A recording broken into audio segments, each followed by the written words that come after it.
Excuse me ভাইয়া, আরো 2 বাটি হালিম দিয়ে। বাবুল ভাই 5 নম্বর টেবিলে আর 2টা হালিম। কি রে, তোর জ্বর কমছে? না রে। আহা, ঠোঁটগুলা শুকায় গেছে, চোখগুলাও লাল।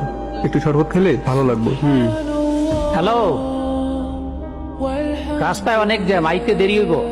ভাতে পানি ফালাইয়া ইফতার করে নিও, কাল পরশু বাজার করুম নে। বাবা যাবেন ধানমন্ডি? হ্যাঁ জামু।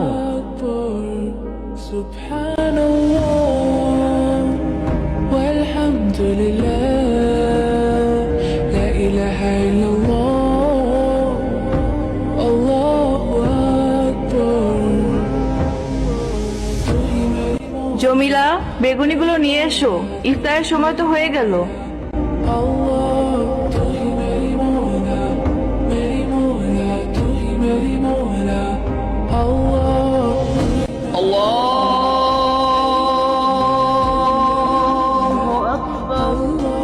ইফতারটা করে নিন আঙ্কেল। ও কোথায় গেল? ভাইয়া, ইফতারে জ্বরের মধ্যে শরবতটা খান, ভালো লাগে। দেখো,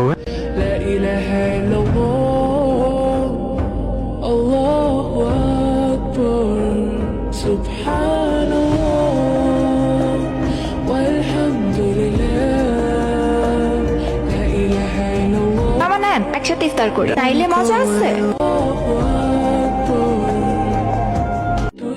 জমিলা আপু, তুমি ইফতার করবা না? না করবো তো। তাহলেই না তোমার প্লেট।